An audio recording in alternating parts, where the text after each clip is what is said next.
Hi Capricorn, welcome to September. This is Teresa from Tarot by T. And before I start your reading, I want to call in some good energy and create some sacred space around this reading. So this month we have a new moon in Virgo, which is favorable to your sign, on the 6th, and a full moon in Pisces on the 20th. Mars moves into Libra, and Mercury goes retrograde in Libra as well at the end of the month. So we'll talk about the astrology later. Let's see what Capricorn needs to know about love and relationships. Oh, Venus also moves into Scorpio this month. I forgot to mention. So let's see what Capricorn needs to know about love and relationships. What does Capricorn need to know about love and relationships for September 2021? What is coming up for Capricorn in September 2021?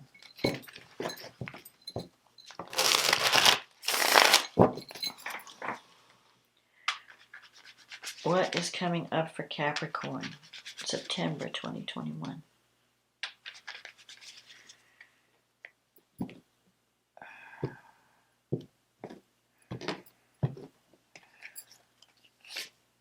The Eight of Pentacles, the Two of Cups,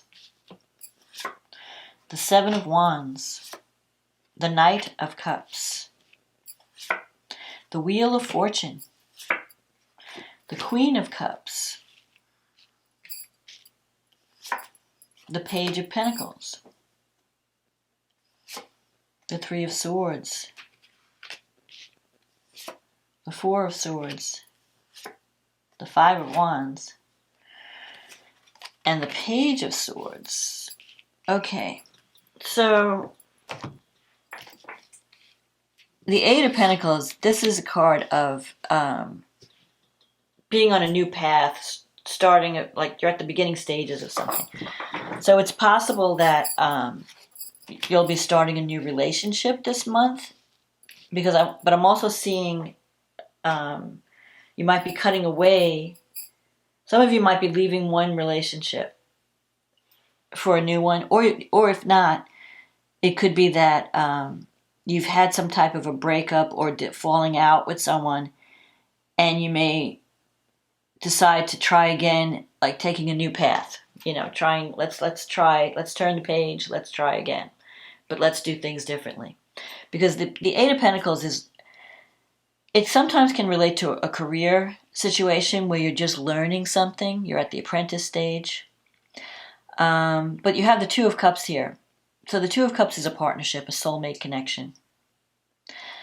So it's either that you could be renegotiating a relationship, trying something new together. And it's kind of uncomfortable at first because when you're used to a pattern with someone, it's hard to break that pattern. So you have to give it time. Take it one day at a time. That's what the Eight of Pentacles is kind of talking about. The Two of Cups, though, you really are connecting with someone on a deep level. You have the potential for a soulmate connection. In the past, though, you have the Seven of Wands. So you've had to stand up for something that you believe in. You've had to set some boundaries. I feel like you could have been dealing with someone who was very challenging, maybe a little bit immature, because you have this Page of Swords, the Knight of Cups. The Knight of Cups energy is someone who's very creative, very romantic, but has unrealistic ideas about relationship. So you could be dealing with someone who's kind of has this immature energy. And you may have had to set boundaries with this person, and you might have even decided to let them go, because this is in the recent past, something that's fading. It's not really influencing your life as much. And with the Page of Swords here, it's about really looking deep into the situation. Like, check this person out. What they're saying, everything they're saying may not be true. You might be hearing gossip with the Page of Swords. People might, because that's the card of the spy, the gossiper. And it could be that whatever they're saying, it has some truth to it, but they're twisting the truth. So don't take things at just surface value. Dig deeper. Or if you're having a problem with someone, speak to the source. Don't listen to what other people are saying. Speak to what, go to the actual person and say, hey, let's talk about this. I heard this, and this. Or ask them directly, point blank. And that's how you're going to get clarity. Because there's always, like, the Page of Swords is, and the other way the Page of Swords could work out, it's about having to have a difficult conversation with someone. So if you're wanting to get out of a relationship, you may have to tell them, hey, look, this isn't working for me, or you need to make some changes. Because I feel like things have to change in a relationship for it to continue in a successful way. You could be fighting over petty conflicts. You got the Five of Wands here. Maybe you just feel like we're always fighting, or I just can't get you to cooperate. I feel like you're overstepping your boundaries, and I have to stand up for my rights. And on top of that, you're throwing false accusations at me, and I just can't deal with this. So you really need to have that serious talk. You may have already had it, but I feel like this person is just very difficult. You can't get through to them because of their immaturity. They can't accept ownership. They can't own their part in the relationship. So any problems that you're having, but you still care very much about this person. I feel like you have a deep connection, but it's a challenging connection. Now you have the Wheel of Fortune here. That things are changing, and you have the Queen of Cups. The Queen of Cups is someone who has a lot of compassion, very intuitive, very sensitive. It could be you're either dealing with someone like this, so you could be dealing with a water sign. Page of Swords could be air, so there could be, two different types of people, air or water. So water would be Cancer, Scorpio, Pisces. Air would be Gemini, Libra, Aquarius. But even if you don't, sometimes the signs aren't as important as the personality of the card. The personality of the Queen of Cups is someone who really has a lot of compassion, cares about others. Maybe that's you. You've been giving too much. You've been having a lot of compassion for this person who's difficult. And you have to start thinking, what about my needs? What about me? What is this relationship doing for me? What is it giving me? I feel like you have been with someone that was draining your energy, because I'm seeing the Four of Swords here, like you need a rest. You have the Page of Pentacles here. This is about being open to the new. Sometimes it's the student card. It could also mean a new relationship at the beginning stages. So if you're leaving this troubled relationship, there could be someone new on the horizon that comes in unexpectedly, that has a lot more, that's a little bit more stable. Could be an earth sign. Could be Taurus, Virgo, Capricorn. In your environment, you have the Three of Swords. So someone is hurting. Three of Swords is about heartache. And then you have the Four of Swords. I feel like you might have separated from someone or distanced yourself from a relationship that wasn't working. You're cutting things out that are no longer serving you. And I think the person feels the loss, but I feel like you need the space. Maybe you just need a time out from each other because there are too many words have been said. You just I need a break from you, but I feel like this person is hurting. They do miss you. And the Four of Swords is also, it's about taking time out to think, to heal. And then you have this Five of Wands. This is a card of, it could be competition. Maybe you're competing with someone else for someone's affection. It could also mean internal conflict, like you're conflicted about what to do about the relationship. I don't know what to do. I feel I love this person, but it's just been so difficult. We've been fighting. So you have some decisions to make this month. Now, the good thing is I feel like that whatever you're fighting over, it's that eventually, after this time out, there could be renewed harmony. You could have a new beginning. And it might come in unexpectedly, because the Wheel of Fortune sometimes means an unexpected turn of events. And especially with the Page of Pentacles, this is about being open to the new, being open to starting over. So whether that's with somebody new or whether you give this person another chance and be open to taking it one day at a time, taking it slow, see where it goes. But I really feel like you need to start thinking about your needs, you may have been putting someone else's needs first and neglecting your own emotional needs. And that has to stop, even if it means breaking up with the person. Maybe that's how you wake them up, breaking up with someone, and then they realize, oh my God, she's gone or he's gone, and I really need to make some changes. I don't want to lose this person. Because you have this Two of Cups, that's like a soul strong connection. You're like, it could be a soulmate connection. And I don't think this person wants to lose it. But I feel like you need to really look deeply into this person, into the relationship. Find out what the truth is. Find out how they really feel. And be careful with communication, because the Page of Swords can mean sometimes harsh communication. So it's not what you say, but how you say it. So be gentle, because with the Cups, they're very sensitive, especially this Knight of Cups. Their feelings get hurt really easily. So you don't want to come across too cold or harsh. You want to be more compassionate. You'll get better results that way. So let's see what the astrology says here. So you have a new moon in your 9th house. And it's conjunct, well, it's not conjunct, it's trine Uranus in the 5th. So there could be unexpected developments in a relationship, like a new romance coming. Uranus always brings surprises, and the 5th house has to do with children, romance, creative self-expression. So you might you might have an opportunity to do something that you really love, but you might need to also, the 9th house also has to do with higher education, teaching, learning, maybe even travel. So you might decide to take some classes to help you do something more creative. Then Mars is also in the 9th house. It's too far away from the new moon to be, it's on a conjunction, but it's still there. It's at the end of Virgo, because it's getting ready to move into Libra.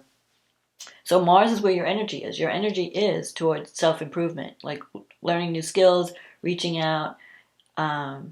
If you're older, you may want to teach a class. If you're younger, you might want to pick up some new skills. You may be connecting. If you have an unexpected romance, it could be with someone who's from a different culture than you, different belief system, or you may be traveling more after the new moon. Pluto's in your 1st house. It's been there since 2008. So you are going through some major changes over these past years. Pluto will leave in a couple of years. It's going to be moving on. So it's all about power and stepping into your power. Not power over others, but self-empowerment. And whatever you do has to benefit others, not just yourself. If you do something selfish with Pluto energy, it will bring you down. But if you do something in the spirit of, I want to help myself and others to improve, Pluto is your friend. Now you have Venus in the 10th house. So things are, you could be working on some projects at work that are more creative than you have in the past. Venus also brings more harmonious relationships. There could be a love that you connect with from at work. But it's squaring Pluto. So there might be some power struggles, manipulation. Be careful how you wield power this month. You may not even realize that you're being powerful or, controlling or jealous or whatever. Those are the energies that come up when you have Pluto square Venus. Betrayal, jealousy, power struggles, control, manipulation. So just try to avoid that when Venus, and if it's not you, it could be the people you work with. You might be dealing with an authority figure who's doing that. Mercury is in the 10th, so that's great for, communication projects that are also creative, because it's, Venus is there too. Mercury is trine Jupiter. So if you're looking for a new job or a new career path, you can find something that's going to pay you a lot more, because Jupiter's in your 2nd house until the end of the year, and Saturn's in your 2nd house. You're getting serious about your money. You're really paying more attention to your financial situation. And if you're not making enough money, you might be really putting a lot of energy into finding a new job that pays more. And you can do it with Mercury trine Jupiter. If you can connect with a company or work that brings you an increase in your income. You have Chiron going through your 4th house, and it's sextile Saturn. So you may want to look at family patterns from your childhood. You know, if you're not making money, or if you're not being valued in life, or you don't feel you're being compensated enough for the work that you do, or valued by the people you care about, it could have its roots in a family pattern. So that's something that may need healing. Mars is trining Pluto, and Mars is in your 9th house. So I feel like you're really giving it a big push for success. And that can involve getting out of your comfort zone. So you really have to force yourself to get out of your comfort zone. You know, if I need more skills to make more money, I need to focus on that. If I need to move to a new location, maybe I need to move to a new location to make more money. Or to change my life in some way. I want to be seen, like you're wanting to be seen differently. And you may have to take action that gets you out of a rut. And Mars can help you do that. Let's see, what else? So then we have the full moon in Pisces. Now, at this full moon, it's in your 3rd and 9th house. So the moon's in the 3rd house with Neptune, and the sun is in the 9th house. And by this time, Venus has moved into Scorpio in your 10th house. No, in your 11th house. And Mars is in Libra in the 10th house. So when Mars is in the 10th house, you're really determined to make, you're working hard on your career, your life path. And it's trining Saturn in the 2nd house. So I think money is going to be important this month. If you're not making enough money, you're going to take action to get yourself in a better position. The 3rd and the 9th, that's the communication houses. So something is coming to light about, the 3rd house is siblings, brothers, sisters, friends, communication. The 9th house is someone at a distance, long distance learning, higher education, travel. So you're going to see some truths come out around this full moon, around those issues. Maybe you need to communicate. Maybe it's through communication that you work out any misunderstanding. Because Neptune in the 3rd, there could be miscommunication, misunderstanding. So if you communicate with someone that you're having a problem with, you could come to some kind of conclusion, successful conclusion. And it could affect your career too, because the moon is opposing Mars.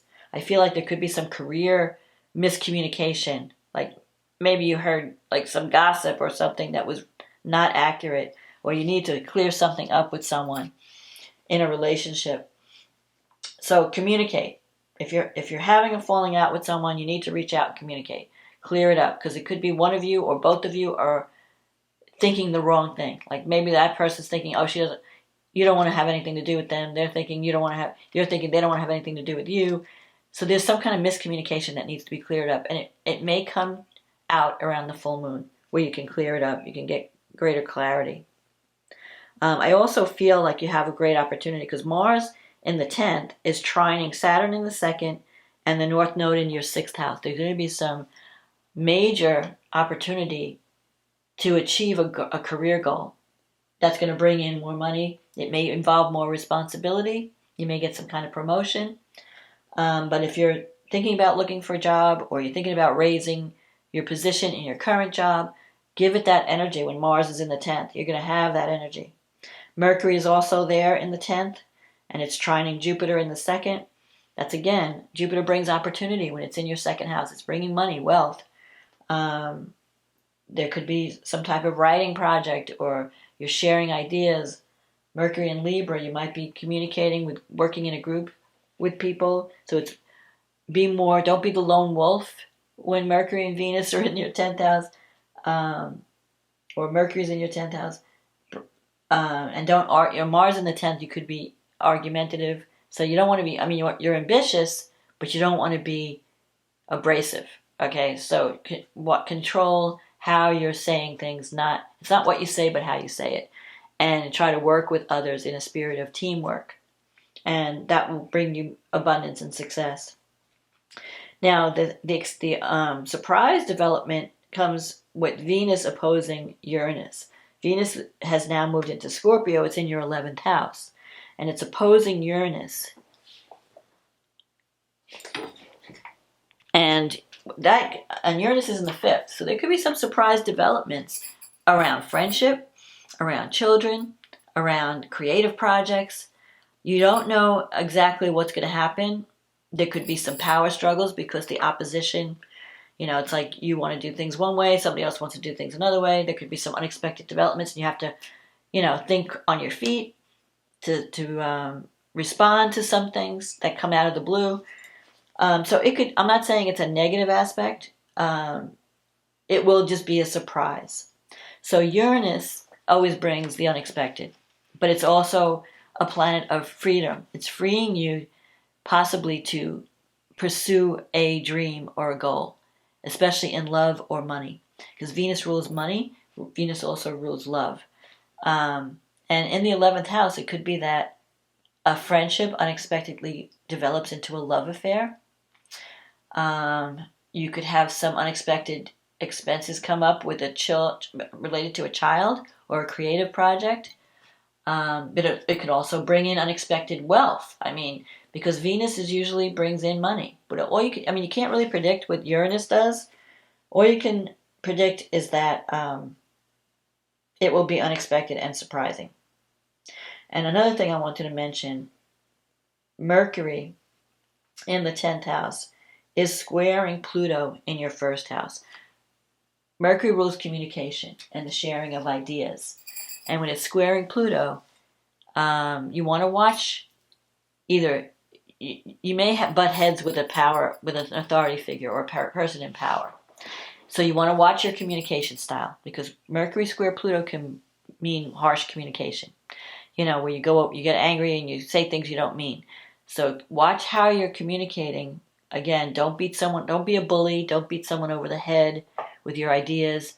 If you're dealing with a bully, you may have to be diplomatic and negotiate. You might be dealing with someone else who's a bully.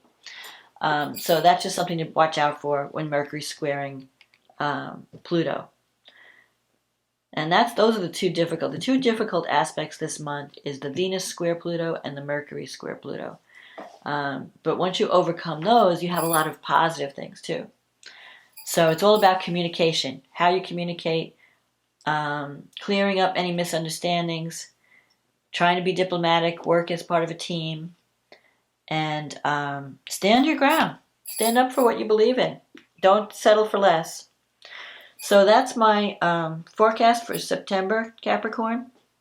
If you liked this reading and it resonated with you, please leave a comment. Click on the like button. Click on the subscribe button. If you'd like a private reading, click on the link in the description box. It'll take you to my website, and we can get you on the schedule. In the meantime, thank you for supporting this channel, and have a wonderful September, and I will talk to you again next month. Okay, bye now.